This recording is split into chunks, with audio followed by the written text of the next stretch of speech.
بیاین با هم دیگه آماده شیم با یه سری لوازم آرایشی ایرانی که من جدیداً خیلی دوستشون دارم. کرم پودر مات مای برای پوستای چربه، یه مات طبیعی روی پوست. کالیستا کاورش خوبه ها، ولی احساس میکنم رنگش مناسب من نیست و یکم خشکه، ولی میزنم بچه که تمومشش رو فکر کنم دیگه غذای زیادی نداره. یه دونه رژ لب خوش رنگ دارم از شون، این کارو قبلا کردم جوابه.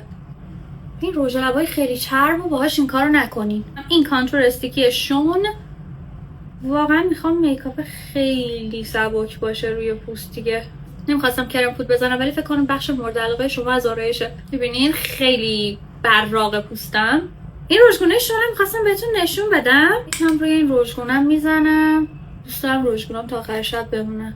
پنکیک شون ببین خیلی شبیه فیلتره، یعنی یکی از بهترین پنکیک های ایرانیه که تست کردم. همونطور که میدونی من واسهتون خیلی ویدیو گذاشتم آنباکس لوازم آرایشی خارجی ایرانی قیمت مناسب و این داستانا توی یوتیوب. خیلی محصول تست کردیم، اگر خواستین میتونین اونجا منو داشته باشین. آیدیم هم همین نازنین بیوتی بلاگ پیج اولم.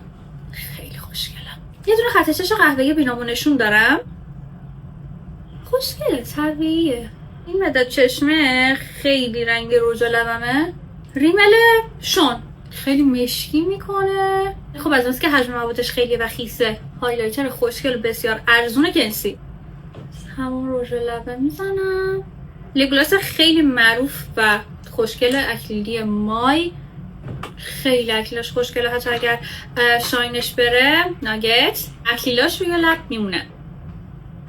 ماما نکن. ژل ابروی دفکت آخر نفهمیدم خارجی ایرانیه بچه‌ها. خیلی ژل ابروی خوبیه و خیلی لیفت قشنگ و زیادی بهتون میده. دلم خال میخواد. محوشون میکنم دیگه. به نظرم بسته برای یه بیرون. اگر ویدیوهای میکاپی و روتین پوستی و اینجور چیزا دوست دارید بوس به کلت که منو فالو میکنید. ویدیوهای قبلی رو هم ببین و فعلا بای.